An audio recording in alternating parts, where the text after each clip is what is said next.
انعش حياتك بالخضرة والرياحين. معانا ورد وفل وياسمين، معانا لوتس وبوتس وفوكس. فوكس مين يا ابو مخ؟ فوكس انت، اسمها فيكس. نادي على اسامي البضاعه صح بقى. معانا فيكس وهيكس وميكس. فيكس وميكس مين يالا؟ نهرج ونخرب بقى. ما تدقش ما تدقش، المهم القافيه واللحن الحلو عشان الزبون يسمع وينطرب ويجي. والله ما حد هينطرب علقه غيرك انت النهارده. ليه بس؟ لانك بتهرج يا سراج يا اخي. 100 مره اقول لك احنا في شغل. يا عم ما انا تعبان من الصبح ومنادي لما صوتي راح يا معلم. اوه بقول لك ايه يا بياض، خد مني الميكروفون ونادي انت. طيب بس بقول لك ايه، اركن على الناصيه الجايه لان انا خلاص بقيت ميه. ده انا قربت ابوس وسطيكم الزنقه دي. ما قلنا لك اتلقى واقعد ورا مع الزرع، انت اللي عملت لي فيها قليط. انا اتلقى هقعد ورا ليه؟ قصريه؟ انت مش عارف انت بتكلم مين؟ هيكون مين يعني يا عم؟ انا تامر البياص المحامي وعضو حزب صحه الامه المعارض. طب يا اخويا ورينا الصياح بقى. انت ياض مش بتقبض مننا اجره؟ طبعا. خلاص يبقى بتشتغل عندنا. لا انا ايه؟ ابو مين يا واد؟ الفار والحوجه. طب خد يا حبيبي بقى نادي على الزرع، ده ابو ضب عوجه. عن ابو امي. ابو امي مين يالا؟ التهزيق والبهدله. طب يا اخويا اديني عارفين لك اهو. يلا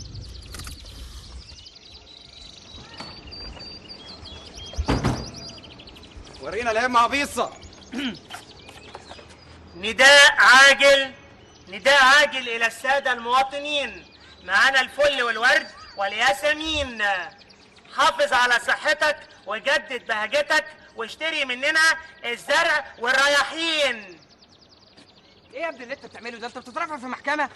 معاك حق يا اخي، ده نداء دمه تقيل قوي. الحق زرعتك وجدد بهجتك. يلا جدد بهجتك لان الاثار محدوده ويدفع لي الجوده. جودة ايه يا ابني؟ احنا واقفين بنشحت. يا عم خد مني الميكروفون، هياخدونا تحري ونروح في داهيه. ما الواد ده فقري وشكله وشه نحس. بقى انا وشي نحس؟ ده انتوا كسبانين من اول النهار لغايه دلوقتي 150 جنيه سفاحين. ولا بطل النق بتاعك ده يا اخويا، انا مصاريفي زادت. ها انا لازم ابيع البضاعه اللي بتحملها العربيه دي قبل المغرب. مغرب؟ ايه ده؟ وانا هقعد معاكم لغايه المغرب الف اللفه دي ب 10 جنيه بس؟ يا عم انت كنت لاقيهم؟ لا. كنت تحلم بيهم؟ لا. خلاص عايز ايه؟ انا عايز 11 جنيه. يا ساتر ده انت قيحه قوي. لا اصل انا بتفائل بالارقام الفرديه. طب يا اخويا هديك 9 جنيه. يا اخي ما تسعى في الخير وتخليك جدع. ماشي يا بيص ماشي، هديك 11. الله، طب وانا؟ هديك زيه. لا بقى انا بتشائم بقى من الارقام الفرديه وعايز 12 جنيه. ده انت اقيح منه يا اخي. ربنا يرزقك برزقنا بقى. قاضي يا دودو يا حلو انت. طب يلا يا عم اعمل لك اما لما اشوف اخدها معاكم انتوا الجوز. مين يشتري الورد مني وانا بنادي عليه؟ طم طم طم طم.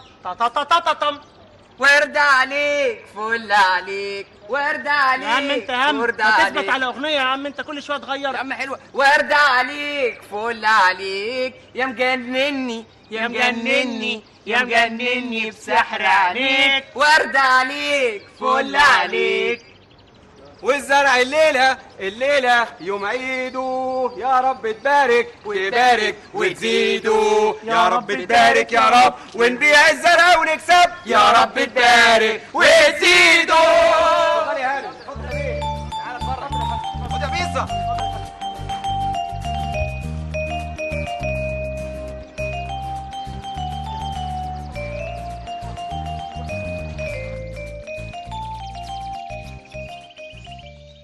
بمنتهى الصراحة ومن غير أي زعل أو حساسية، أنا عملت الفاميلي جاذرينج ده النهاردة علشان أعلن قدامكم عن حاجة. تعلن إيه ده؟ أعلن عن حقيقة مهمة وخطيرة لازم تعرفوها كلكم. حقيقة ايه داد؟ I confess إنه لا أنا ولا أمكم ولا تيتا عرفنا نربيكم. What are you talking about? بمنتهى الصراحة والشجاعة الأدبية زي ما قلت لك. I confess. You confess what? إن إحنا فشلنا في تربيتكم أنت وأختك. يعني احنا مش متربيين داد؟ طب أنا راضي ذمتك. دي قعدة واحدة شمت ريحة التربية. إحنا للأسف الشديد فشلنا في تربيتكم. اوكي. مش متربيين ليه بقى؟ ايوه exactly very good question. سؤال جميل جدا يا هوتا. هما مش متربيين ليه؟ ممكن تجاوب على السؤال؟ يس مام. ليه داد احنا مش متربيين؟ عايزين تعرفوا ليه انتوا مش متربيين؟ اتفضلوا اقعد يا شملول عشان اقول لك. حاضر. اولا لانكم ما بتسمعوش الكلام وما بتعملوش اي حاجه غير اللي دماغكم وبس. مظبوط، اسم الله عليك. اوكي that's number 1. ثانيا عشان مهملين في دراستكم وعمركم ما نجحتم غير بالزق. كده تمام. Yeah that's number 2. ثالثا مستهترين، مفيش عندكم اي قيمه في الدنيا بتعملوا حسابها. اسم الله عليك. ومغرورين ومتأنزحين ومتكبرين قوي قوي. Number 3. رابعا عشان حياتكم كلها من اولها لاخرها عباره عن فوضى في فوضى. هي فوضى بعقل. بتناموا طول النهار وتصحوا لي طول الليل. زي العفاريت وخفافيش الضلمه. Number 4. خامسا لان احلامكم وامالكم تافهه. اهدافكم فلو مهزوزه مش واضحه المعالم. ربنا يهديهم وينجح مقاصدهم. Number 5. سادسا اهتماماتكم كلها سطحيه وهواياتكم سخيفه وهايفه. Number 6. انت هتقعد تعد لي زي العداد كده؟ يالا مش كفايه كل الكلام اللي انا قلته ده؟ انت ما قلتش حاجه داد. ما قلتش حاجه يعني ايه؟ يعني ما قلتش حاجه تدل على اننا مش متربيين. يا سلام، امال كل الكلام اللي انا قلته ده يدل على ايه؟ عادي. عادي ازاي يعني؟ يعني كل الحاجات دي كلنا بنعملها. I, you, he, she, all of us, Dad. all of us. Yes dad all of us. وحضرتك أولنا. وبعدين I confess إن أولا حضرتك مش بتسمع كلام حد. ثانيا حضرتك دماغك ناشفة. اسم الله عليك يا حبيبي، 5 وخماسة صح. انتوا جننتوا مخكم. اولا يا استاذ مخي انا ودماغي غير مخك انت ودماغك يا سي هوطه. ليه بقى؟ ليه؟ لان انا فريد فشوش. دماغي دي عملت مشاريع عملاقه وشركات كبرى كسبت ملايين بيها. ايوه يا حبيبي، عشان كده متهيألك. متهيألي؟ ايوه بيتهيألك ان اولادنا مش متربيين، والكلام ده مش صح مون شيري. بلاش تظلم نفسك. اظلم نفسي؟ بقى الدماغ العبقريه اللي خلقت مشاريع كبرى وناجحه وربت شركات كبيره تفشل في تربيه اولادها. اهو ده اللي حصل والسلام بقى. اي كونفيس، انا بعترف اني سقطت وفشلت في تربيه اولادي. بلاش تبقى قاسي على نفسك يا حبيبي. قاسي على نفسي ولا قاسي على نفسي ولا حاجه. الاعتراف بالحق فضيله والشاطر اللي يلحق روحه. انا قررت ان انا الحق نفسي واعمل لسقوطي ده وفشلي ملحق يمكن انجح فيه. ازاي داد؟ قال ايه يا حبيبتي؟ هيجيب لكم واحده من السيده زينب عشان تربيكم.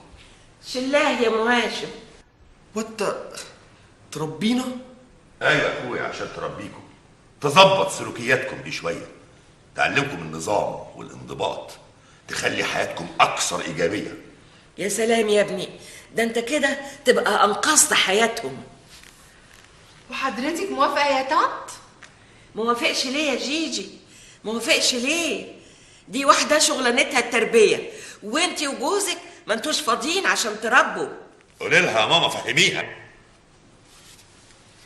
ما هو البركه فيكي يا طنط، احنا طول عمرنا سايبينهم لك عشان تربيهم، وادي النتيجه.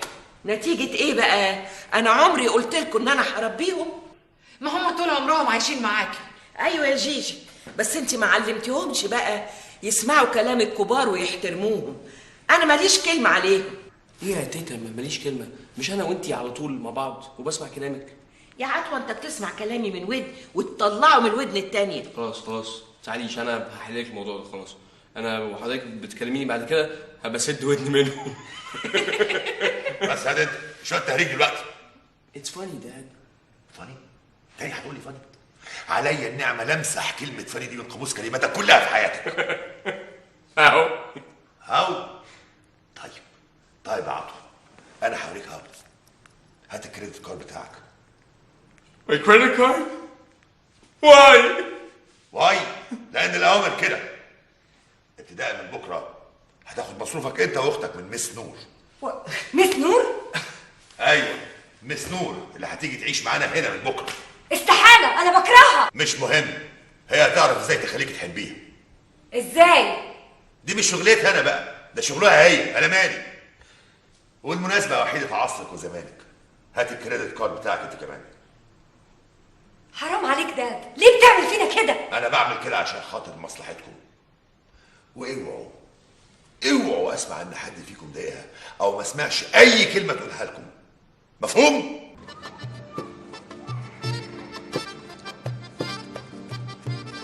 كده 100 فل و10. لا بقول لك ايه، احسب كويس، احنا بايعين 130 عود فل مش 110. الحمد لله، احمدك واشكر فضلك يا رب. ربنا يزيد ويبارك يا دودو. بقول لكم ايه، ما تيجي نحمل اثار الزرع اللي هنسرح بيها بكره على العربيه من دلوقتي. اوه يا عم سيبنا بقى، احنا هلكنا. جدع انا مش قبضتك، مش نفعتك. قبضتك ونفحتك، ده انت بقيت راس مالي مستغل. شوف الواد ولا بياص، بطل نقل المعارضه بتاعك ده ما منوش لازم، لاحسن قسما عظما هرفدك من الشغل. لا يا عم لا، كل لقمه العيش. انت هتذلنا يا عم ولا ايه؟ وهرفدك انت كمان يا اخويا. لا عض قلبي ولا تعض رغيفي. ماشي حلوه. بقول لكم ايه، انا قررت اتهور واعزمكم على العشاء. كويس انها جت منك. اشمعنى؟ بس انا كنت ناوي استفزك عشان تتهور. ماشي، عايزين تتعشوا فين؟ انا نفسي اكل فراخ مشويه من اللي بتلف. وانا نفسي اكل كباب وكفته. خلونا في الكبده والمخ.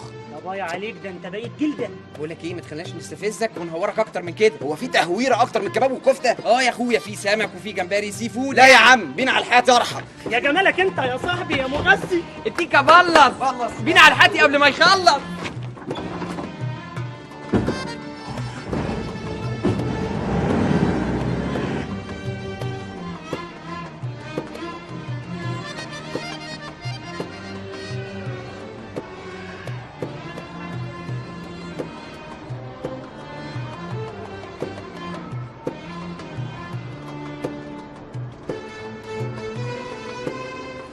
عملتلك بقى شوية شاي، انما ايه، سم ناقع. اعوذ بالله. عشان نسهر ونديها مذاكرة للصبح.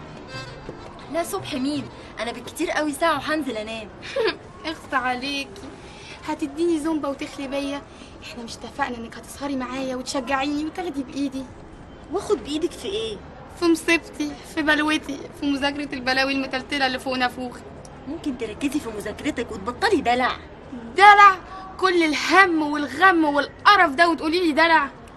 طب ممكن تسيبيني اركز في اللي بقراه؟ بتقريه؟ الله يقطع القرايه واللي اخترعوا القرايه. يا بنتي انت مش طبيعيه. مش طبيعيه ليه بقى؟ ميولك غريبه. غريبه؟ ما فيش حد متخرج واخد شهاده ويقعد يقرا الا اذا كان غير طبيعي وميوله غريبه. طب انصحك ما تسمعيش كلامه. مين ده؟ ابو جهل اللي قالك كده. ابو جهل؟ ايوه، اللي عمال يهرتلك جوه دماغك. هو مين ده اللي بيهرتل جوه دماغي؟ مخك اتدرتي. وممكن تسيبيني اركز عشان بقرا كيمياء. اعوذ بالله، وكمان بتقري كيمياء؟ كيمياء صناعه العطور. اطلعي من دماغي بقى. الله، انتوا لسه سهرانين يا برنسسات لحد دلوقتي ما نمتوش؟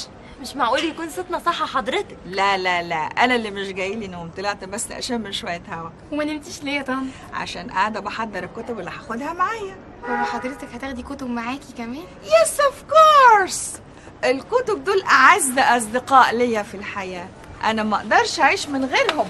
الكتب ده انا بدعي ربنا يخلصني منهم. يخلصك منهم؟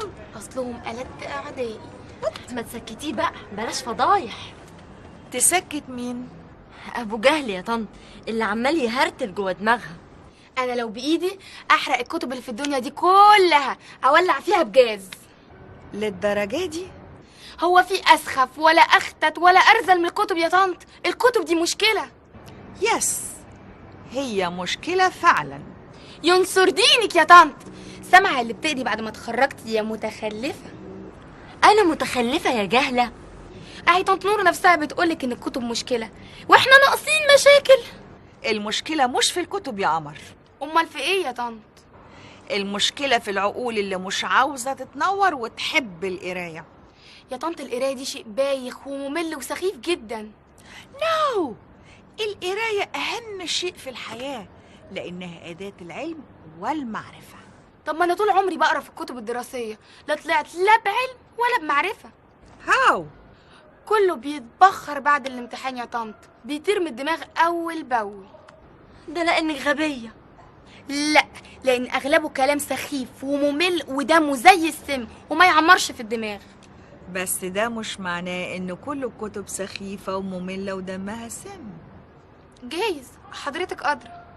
في كتب كتير جذابة وممتعة ومفيدة. يمكن، بس ما خبيش عليكي لسه ما قابلتهمش. اللي هم مين؟ الكتب الجذابة الممتعة الجميلة اللي حضرتك بتتكلمي عنهم. أنا كل الكتب اللي قابلتها في منتهى الغتاتة والسخافة ومش عايزة أعرفهم. يبقى أنا لازم أعرفك على الكتب الممتازة الممتعة المفيدة. أنا وكتب دول بقى يا طنط؟ الكتب الثقافية، التراث، التاريخ، الفن، الأدب، الشعر، الكتب الدينية. يا دين النبي، هو أنا عندي وقت أقابلهم ولا حتى أتعرف عليهم؟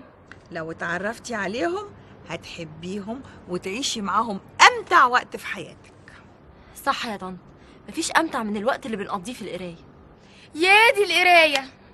ما تنسيش إن أول آية نزلت في القرآن الكريم بدأت بكلمة اقرأ. تمام. وده تأكيد من ربنا سبحانه وتعالى لأهمية العلم في حياة البشر. يا طنط، هما مش بيقولوا ان العلم بحر واسع وغويط؟ يس. وفي ناس ما بتعرفش تعوم. يس. انا من الناس دول بقى، بغرق في شبر ميه. يبقى لازم تتعلمي السباحة عشان ما تغرقيش. اغرق في ايه؟ في الجهل يا متخلفة. وهو مين اللي هيعلمني السباحة بقى؟ القراءة. ياه، تاني يا طنط؟ لازم تعودي نفسك على القراءة. يا طنط، هو أنا عندي وقت أعطس؟ ده أنا ورايا البعبع. إيه البعبع؟ الثانوية العامة يا طنط. لو ثقفتي نفسك وبقى عندك جنرال نوليدج هتقدري تواجهي البعبع ده وتنتصري عليه. ده بعبع وما يقدرش عليه غير ربنا يا طنط. أنتصر عليه إزاي؟ بالقراءة. قراية إيه؟ قراية الكتب اللي بقولك عليها. واجيبها منين الكتب دي كلها؟ أنا هنزل أعمل تور وألف في كل المكتبات وأجمع لك شوية كتب وأجيبها لك. وليه تلفي وتتعبي نفسك يا طنط؟ الكتب دي موجودة كلها في مكتبة الأسرة. وهي فين مكتبة الأسرة دي؟ في كل حتة في البلد. هاو؟ ما هي مكتبة الأسرة دي مشروع قومي من المشاريع اللي عملتها ماما سوزان مبارك لنشر الثقافة في المجتمع. Very good. وفيها كل كتب الثقافة العامة وبأسعار رخيصة جدا. Excellent. الكتب دي لازم تكون موجودة في كل بيت. المفروض، ما هي اسمها مكتبة الأسرة. وليه مش موجودة في أسرتكم؟ أنا عندي شوية منها. إحنا من بكرة لازم ننزل نشتريها كلها. كلها؟ Yes, it's very important. إحنا لازم نبعت برقية لماما سوزان. طب بس يا طنط هنبعت لها نقول لها إيه؟ هنحييها ونقول لها Thank you ماما سوزان.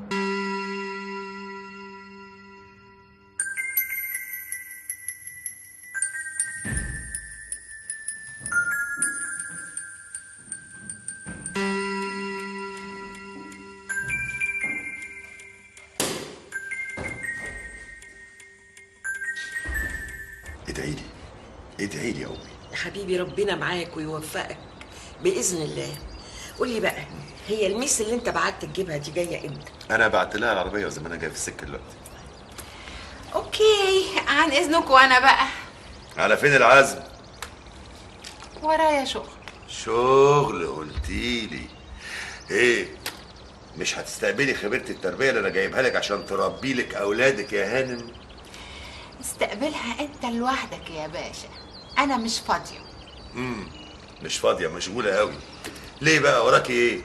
وراكي جلسه في مجلس الشعب ولا اجتماع في مجلس الشورى؟ ارجوك بلاش تريقه. فين التريقه دي؟ هم الستات اللي بتجلسي معاهم دول مش من الشعب؟ مش دول مجلس الشورى بتوعك؟ اصلهم شاطرين قوي في المخابرات، وانا شخصيا ما اقدرش استغنى عنهم يا ريس. جرى ايه يا جماعه؟ انتوا ايه ما تقعدوش مع بعض 5 دقايق من غير شجار ونقر؟ ما هو اللي بينقر يا طنط، وانا فتحت بقي ولا قلت حاجه؟ بصي يا جيجي حبيبتي، المفروض ان انت تستني وتستقبلي الست دي بنفسك. اشمعنى؟ هي الاصول كده. الاصول؟ اصل انت صاحبه البيت يا جيجي. ما هو البركه فيكي يا طنط، انت الكل في الكل في البيت ده، استقبليها انت والباشا معاكي. اوكي؟ عن اذنك. سيبك منها يا ماما، دي انسانه مريضه. مريضة بإيه بعد الشر؟ عندها التهاب في سلوك التعاون وانيميا حاده في اصول العلاقات الاسريه. ربنا يهدي سركم. خلاص يا امي، ما بيهداش ابدا. إن جيت للحق يا فريد، أنت كمان مريض. انا يا ماما؟ أيوة الحق يتقال. مريض بايه بقى ان شاء الله؟ عندك انتفاخ في العصبية وضعف في الإخلاص. لا يا ماما، وحياتك عندي ان الكلام ده كان زمان. يعني إيه؟ يعني خلاص استسلمت للاخلاص. يعني إيه استسلمت؟ زهقت يا ماما، زهقت بقى وقرفت من الخناق من اهدى والمنقره. يعني عينك ما بتزغش بره ولا جوه يا امي. أعوذ بالله، وده اسمه كلام؟ مش قلت لك يا امي خلاص زهقت؟ ده كلام برضو. يعني انت يا تزوغ يا تبوخ. ايه الكلام الصايع اللي انت بتقوليه ده يا امي؟ تبوخ؟ يعني ايه؟ مراتك لها حق عليك، انت يا تبوخ معاها يا تهملها. يا امي هي اللي مش فاضيالي، وانت كمان مش فاضلها.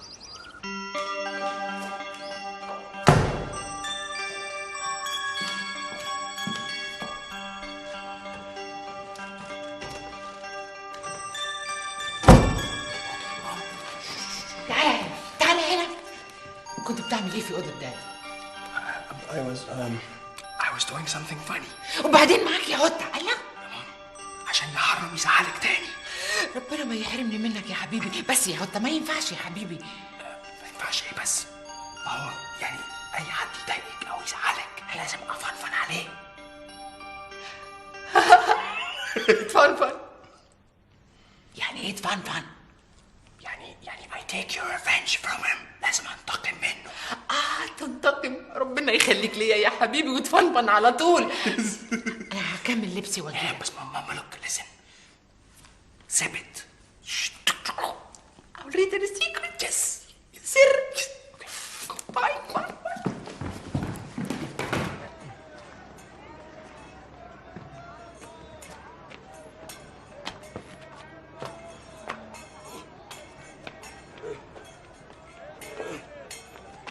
لسه في شنط تاني؟ لا اخر واحده يا اسطى. اسطى؟ طب حطها وابعد عن العربيه يلا. ايه هبل على العربيه دي؟ انا هاكل ايه؟ ما انت حكيتها بالشنطه اللي قبل دي. انا حكيتها قبل كده؟ ايوه حكيتها. الله، فيها ايه يعني لما اكون حكيتها؟ فيها ايه؟ ده الحكه فيها دواها اغلى من ثمنك. اغلى من ثمناني؟ بكتير يا بلدينا، ده احنا كلنا كده ما نسواش فيها رفرف. يا سبحان الله، قادر ربنا يرفرفني. هو هنرفرف اكتر من كده ايه؟ ده احنا بنلق من كتر الرفرفه يا راجل. ابعد ابعد ابعد. دي تقيله قوي. تعاشل معايا تعالى.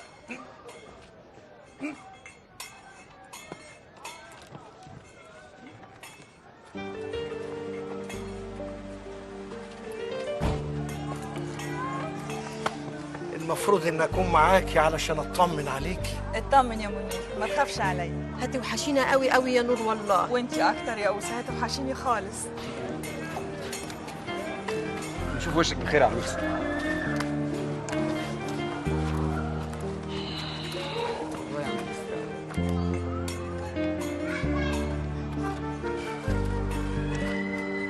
باي باي ماي لافلي فاميلي.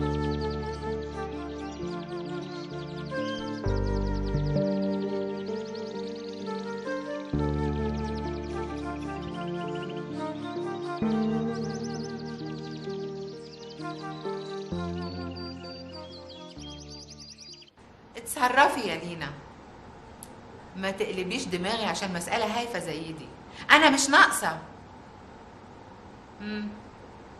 أوكي خلاص يا ستي، اديله حسابه وخليه يغور عننا. في حاجة تانية؟ لا سيبي الموضوع ده لما اجي، أنا هتصرف. طبعا حاجة يا لينا، يعني قولي كده سي في خلال ساعة أو ساعة ونص بالكتير قوي.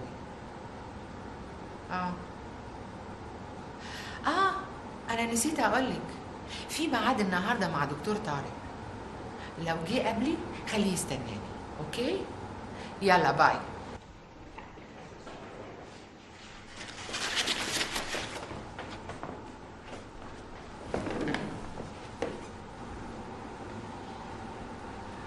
برضه ما قلتليش كنت بتعمل ايه في اوضه داد؟ Mom, just wait. Have patience. اصبري. هتشوفي. هشوف ايه؟ ما تقولي دلوقتي. No, I'm not gonna tell you. It's a surprise. مفاجأة. مفاجأة؟ يا دي مفاجأتك، على فكرة أنا بخاف من مفاجأتك قوي. Good morning, Mom. Hi. Hi. Good morning. هاي هوتا. بس يا بنت. ايه يا دودي؟ انت ما رحتيش المدرسة النهاردة؟ هعمل ايه في داد مام؟ هو اللي قال لي ما اروحش عشان اقعد استنى النكد. نكد؟ يس مام، you can't imagine. مس نور دي she's a wild woman، متوحشة. انا مش فاهمة بس ليه داد مصمم يجيبها لنا. قال ايه يا حبيبتي؟ عشان تربيكوا. تربينا؟ ده اللي ربيها هي. Take care هوتا، I told you دي متوحشة وبتضرب. تضرب؟ يس مام. بتضرب بانجو؟ تضرب بوكسات ومقصات وشناكل. She's very strong. اوعى تقولي لي انها ضربتك. Never. انا داليا فشوش، محدش يقدر يلمسني. امال عرفتي منين انها بتضرب؟ ها؟ ضربت اولاد وبنات في المدرسة، لكن انا never. I'm very happy. على ايه بقى؟ Because she's my new victim. أنا بحب أي فريسة جديدة. قولي يا هوتا هتعمل ايه؟ يا مام بقى wait بقى اصبري. Just wait. هتفشلك. لا. Really? Oh my God. أنا فخورة بيك. I'm so proud of you. ماما أنا بحب أرعب الناس موت. I love terrifying people. That's it. Yeah. That's my boy. شفتي؟ حاجة بنت أنت. أنا بني آدم تعيس شقي، حياتي كلها ملهاش طعم يا أمي. حبيبي بعد الشر عليك، ليه بتقول كده؟ ده انت ناجح في شغلك وربنا كرمك قوي والحمد لله. أيوة ربنا كرمني في شغلي، لكن أسرتي وبيتي مش حاجة غير الشقاء والضياع والألم. ربنا يصلح الأحوال. بقول لك يا ماما، أنا هطلع دلوقتي علشان آخد الدش بتاعي وألبس عشان أكون مستعد أستقبل الدكتورة. خلاص يا حبيبي، بص بقى، ربنا إن شاء الله هيجعل على إيديها الشفاء. إن شاء الله يا أمي، إن شاء الله. بس أنا عايزك بقى برضه أول ما توصل تستقبليها بابتسامتك الحلوة دي وتحسسيها بقلبك الطيب. إن شاء الله، وكمان عشان ما تحسش بغربة وتشوف شغلها كويس. لا، وعشان خاطر الشرط الجزائي كمان. شرط جزائي؟ هو العقد اللي بيني وبينها في غرامة 1,000,000 جنيه شرط جزائي. 1,000,000 جنيه؟ للي يفسخ العقد أو يعمل أي حاجة تتسبب في فسخه. وأنت عارفة ابنك بقى جلدة، مفيش حاجة تنكد عليه حياته غير الغرامة ودفع الفلوس. حبيبي ربنا ما يجيب غرامة. يلا اطلع انت استعد علشان تقابل الست، وأنا قاعدة هنا في انتظارها. ربنا يخليكي لينا يا ست الكل يا بركة. وما يحرمنيش منك يا نور عيني.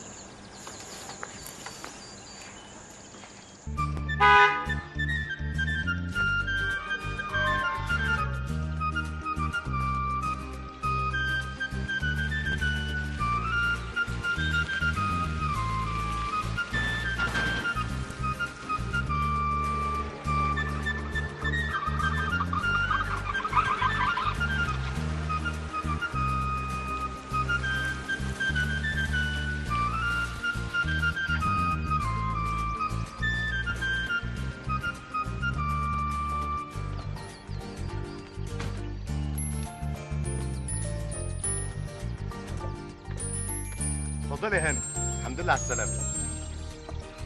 يا أهلا وسهلا، أهلا أهلا، بسم الله ما شاء الله. أهلا وسهلا، اتفضلي. هلو يا حاجة.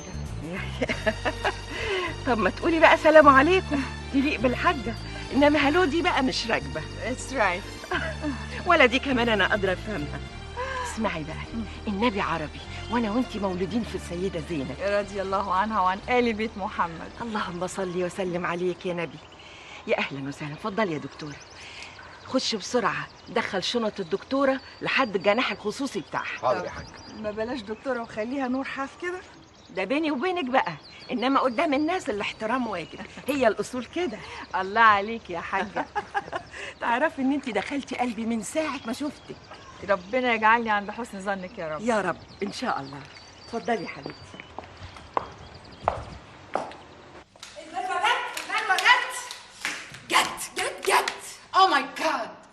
God احفظنا يا رب. مام بليز بي بيشنت، ما تبقيش تنس كده، احنا لازم نعملها بذوق. ذوق. ايوه يا بنتي، انا بحب الضحيه بتاعتي تكون extremely relaxed. ما تضحكي يا بنت، انت ايه الكعابه اللي انت فيها دي؟ ها حب اتنين سوا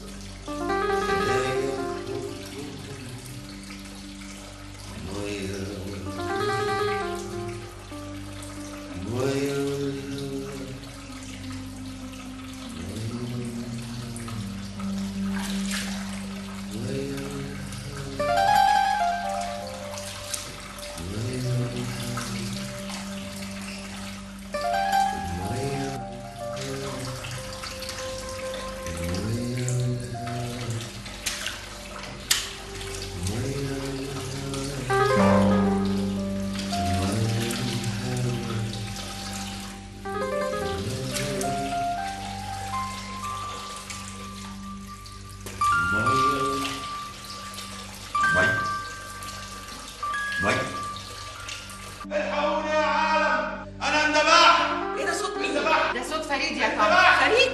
ستات. وات هابند؟ مش عارفها من جسمي، الحقوني. ابني فريد، الطف يا رب. انا اندبحت. يا لهوي. دم يا ماما. جرى يا فريد؟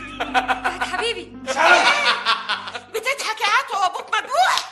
او ماي جاد، اطلبوا الاسعاف كويكلي كويكلي. ده مش دم، امال ايه ده؟ اتس فيك بلاد، مش حقيقي.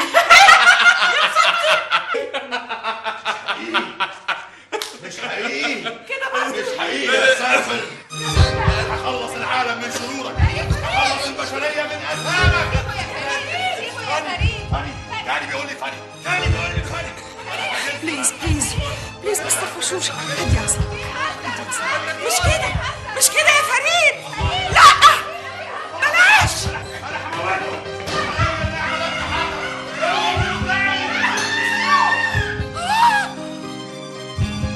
او ماي جاد، قتلتها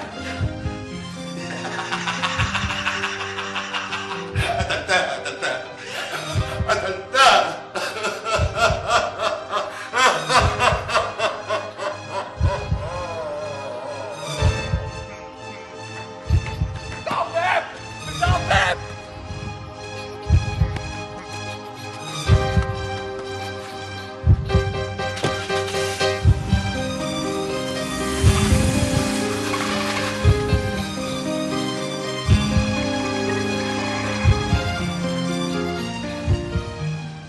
شدي حيلك يا حاجة. امال انت مال قلبك خفيف كده ليه؟ لا قلبي خفيف ايه بقى؟ يعني عايزاني اشوف ابني سايح في دمه وما يجراليش اللي حصل لي ده. دم ايه بس؟ ما هو قدامك زي الفل اهو. ألف حمد لله على سلامتك يا أمي. الله يسلمك يا حبيبي. أعتقد إن إحنا تعبناكي معانا قوي يا دكتورة من ساعة ما وصلت هنا. حضرتك ممكن تروحي تستريحي في السكن بتاعك. اعذرينا يا بنتي، ما عرفناش نقابلك المقابلة اللايقة اللي تليق بمقامك وعزتك عندنا. مفيش كان احلى ولا اجمل من استقبالك ليا يا حاج. يا ترى السكن بتاع حضرتك عاجبك؟ everything is okay. نعم. بقول انه كل حاجة كويسة. يا اختي الحمد لله، يا رب يكون كده ادمها خير عليك ان شاء الله. يا رب يكون ادمي انا كمان خير عليكم يا رب. يا رب يا بنتي ان شاء الله. يا عيني، يا عيني. على فكرة يا دودي، الست دي وشها نحس. أول ما دخلت البيت طيرت لي عيني. سلامتك مام. يا عيني. بقولك إيه؟ هاتيلي المراية، أنا عايزة أطمن على عيني. حاساها مولعة نار يا دودي، نار. ما عشان كده الكمادات دي عشان تطفي النار يا مامي. أنا مش طايقة الكمادات، وشي تلج خلاص. أنا عايزة أطمن على وشي. قومي هاتيلي المراية، قومي. طمني مام، وشك زي القمر. أنا كنت زي القمر، عشان كده عايزة أطمن على وشي. قومي هاتيلي المراية بسرعة. طيب خلاص أهو. أشوفك قمر قمر. وريني. يا خبر. اتفضلي يا دكتورة، اتفضلي. جيجي الدكتوره جايه تطمن عليكي. اتفضلي. ازيك دلوقتي مدام جيجي؟ عيني مولعه نار. الحمد لله انها بقت كويسه دلوقتي. بقت كويسه ازاي؟ انت هتعملي لي فيها دكتوره عيون كمان؟ يا جيجي يا حبيبتي، بقول لك الدكتوره بنفسها جايه عشان تطمن عليكي. خليها تطمني عليك انت الاول وتقول لي حصل ايه في سلوكك. سلوكي؟ ايوه سلوكك. مش هي دكتوره سلوك وبتفهم وبتشخص في التصرفات العدوانيه والسلوك الهمجي؟ يا جيجي يا حبيبتي، قلت لك بدل المره مليون مره انا اسف، كان غصب عني. الله، تطير لي عيني وتقول لي انا اسف غصب عني. ما هي قاعده مكانها اهي، ما طارتش ولا حاجه. ايوه قاعده مكانها بس بتوجعني. خلاص ما دام بتوجعك هطيرك على احسن مستشفى عيون عشان يعالجوكي. هتطيرني فين؟ انا مش هطير اي حته، حتى لو عيني طارت انا قاعده لكم. يبقى انت بتتصلبطي بقى. بتصلبط؟ تخبط لي عيني بالفازه وتقول لي بتصلبط؟ ما انا كنت مفوع من عمايل ابنك. بقى تيجي هتفقع لي عيني انا؟ ما هي ما اتفقعتش اهي. كنت عايز تفقعها؟ لا انا كنت عايز افقع نافوخ ابنك اللي فاقع لي مرارتي. بس يا جماعه بليز هدوا نفسكم شويه. ما هي حاجه تفقع يا دكتوره. تصرفاتك هي اللي تفقع يا استاذ. بقول في لك. راجل محترم تضرب مراته بالفازه. لا بقول لك ايه، لمي نفسك احسن لك. يلا داليا اخرجي من الاوضه دلوقتي يا داليا يلا. روحي، ما اقدرش اسيب مامي وهي تعبانه. اعملي الدكتوره بتقول لك عليه، اخرجي بره داليا. اوكي داد، اوكي بس انا خارجه عشان انا اتفقعت منكم كلكم. بليز مدام هدي نفسك علشان الانفعال مش كويس عشان عين حضرتك. ايوه يا اختي ايوه ما تقولي له يا دكتوره السلوك. اقول له ايه؟ قولي له في راجل جنتلمان يخبط مراته بالفازه. اوه نو لا ده تصرف غير حضاري. لا مش ممكن. مش ايوه يا دكتوره، بس ما انت عارفه حالتي النفسيه كانت عامله ساعتها ازاي. برضه ولو ما يصحش. ما غلطتش انا. لا يا اختي غلطتي. غلطت في ايه بقى؟ اوه بليز يا جماعه بليز هدوا نفسكم. لازم حواركم مع بعض يكون اهدى وارقى من كده، يكون جنتلي. اوه ماي جاد. يس ما يبقاش فقع وفقيع وكده. يعني لازم تنقوا الالفاظ اللي بتستعملوها من بعض عشان تناسب قيمتكم ووضعكم ومستواكم الاجتماعي. اوه بوف. نعم يا اختي. تاني مش انا اللي يتقال لي الكلام ده. انا ست كلاس وسلوكي راقي. سلوكك انت بقى عندك سلوك خالص، انت سلوكك كلها شاطت يا مدام. ده انت اللي حرقتها يا فندي. اوه بليز اهدوا شويه يا جماعه. لازم الاول نعرف ابنكم عطوه خرج من البيت راح فين. يروح في 60 داهيه. بعد الشر على ابني. لازم يا مستر فشوش نعرف عطوه خرج من البيت راح فين. يعني هيكون راح فين؟ تلاقي فلسع على الغردقه ولا شرم. فلسع؟ ايوه فلسع، راح له يومين 3 هناك وراجع تاني. ايوه امال انا هشتغل مع مين؟ بقول لك ايه؟ ايوه اشتغلي على البيت لغايه ما يرجع. بقول لك ايه يا اختي، ما تشتغلي على ابوه بالمره يا مس. اوه سلام عليكم. استني بس ما انت عارفه الفوله، خلينا في المهم. اوكي انا كده يظهر ان انا هشتغل على الفاميلي كله. ارجوك يا نعم، دكتوره. نعم. الفاميلي كلها ينوبك فينا ثواب. ايوه بس ده مش منصوص في بنود العقد. عداك العيب. نضيف بند في العقد بالكلام اللي انت بتقوليه ده. بس كده هتبقى القيمه دبل، هتزيد للدبل. دبل؟ يس. هو في كده؟ يس. لا طب خليكي بقى في العيال احسن. اوكي